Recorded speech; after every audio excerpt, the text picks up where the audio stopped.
हैं जयपुर मेट्रो से जुड़ी बड़ी खबर। केंद्र सरकार ने दी सैद्धांतिक स्वीकृति। प्रथम चरण में चल रही मेट्रो की संचालन और रखरखाव की स्वीकृति दी है। ज्वाइंट वेंचर मॉडल की सैद्धांतिक स्वीकृति दी गई है और द्वितीय चरण को लेकर पहले ही दी जा चुकी है स्वीकृति। तो ज्वाइंट वेंचर मॉडल पर क्रियान्वयन की स्वीकृति ऑलरेडी दे दी गई है।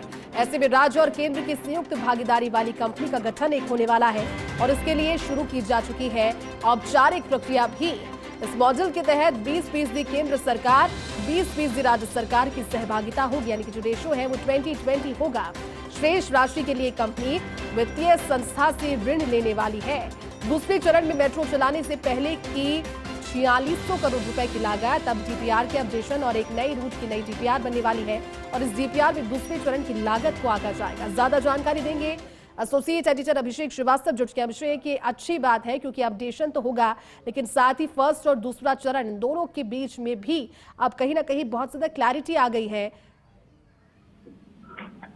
बिल्कुल बिल्कुल जयती, राज्य सरकार का ये प्रयास था क्योंकि द्वितीय चरण की तो सैद्धांतिक स्वीकृति केंद्र सरकार ने पहले ही दे दी थी, लेकिन प्रथम चरण के लिए राज्य सरकार का यह प्रयास था कि ऑपरेशन मेंटेनेंस अभी जो चल रहा है, अभी जो बड़ी चौपड़ से लेकर मानसरोवर तक मेट्रो दौड़ रही है, तो इसकी ऑपरेशन और मेंटेनेंस की जिम्मेदारी भी जो वो संयुक्त कंपनी गठित होगी उसी को दी जाए। तो इसकी स्वीकृति मिल गई है और अब इस पे औपचारिक काम शुरू हो गया कि किस तरह से उसका गठन होगा, किस तरह से कंपनी की जो है नियम कायदे बनेंगे, तो उस पर काम चल रहा है। और अभी जो बड़ी प्राथमिकता है वो यही है कि दूसरे चरण का काम जल्द से जल्द शुरू किया जाए और इसके लिए आज जयपुर मेट्रो की ओर से निविदा भी जारी कर दी है। इसमें जो दूसरा चरण है अंबावाड़ी से सीतापुरा तक, उसका जो पुरानी डीपीआर है 2020 की, उसको अपडेट किया जाएगा। इसके अलावा अंबावाड़ी से विद्याधर नगर से आगे तक रोड नंबर 14 तक जो है नई डीपीआर बनाई जाएगी। तो सरकार का प्रयास ये है कि दूसरे चरण का काम जल्दी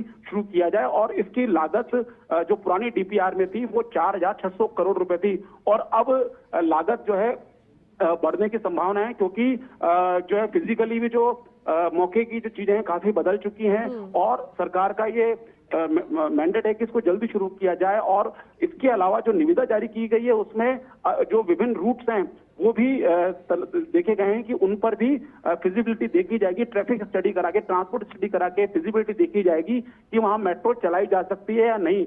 उसमें अगर केंद्र फिजिबिलिटी रिपोर्ट आने के बाद जहां मेट्रो चलाना फिजिबल होगा तो वो रिपोर्ट जो है सरकार को भेजी जाएगी। सरकार जिस रूट की स्वीकृति देगी उसकी भी फिर फर्दर डीपीआर बनाई जाएगी। तो ये पूरा जो बजरलाल सरकार का फोकस है कि जयपुर शहर की जनता जो जिस तरह से बढ़ते ट्रैफिक जाम की समस्या से त्रस्त है उससे निजात दिलाई जाए और इसी कारण मेट्रो पर बहुत तेजी से काम हो रहा है। और जो पब्लिक ट्रांसपोर्ट है, एक सशक्त पब्लिक ट्रांसपोर्ट के तौर पर जयपुर जो मेट्रो है वो एक सबसे सशक्त विकल्प है क्योंकि जयपुर जो मेट्रो है, मेट्रो एक ऐसा साधन है जिसमें जो सूट बूट वाले लोग हैं वो भी आराम से इसमें बैठ सकते हैं, उनको भी इसमें कोई हेजिटेशन नहीं होगी और पब्लिक ट्रांसपोर्ट का यूज होगा। इसके अलावा निविदा में जो चयनित फर्म होगी वो ये भी तलाशेगी कि जो नए मेट्रो स्टेशन बनेंगे तो वहां पार्किंग की भी सुविधा हो ताकि जो लोग हैं अपने घर से, अपने पर्सनल व्हीकल से निकल के मेट्रो स्टेशन तक आए और अपनी गाड़ी पार्क करके मेट्रो की सवारी कर सके, तो वो पार्किंग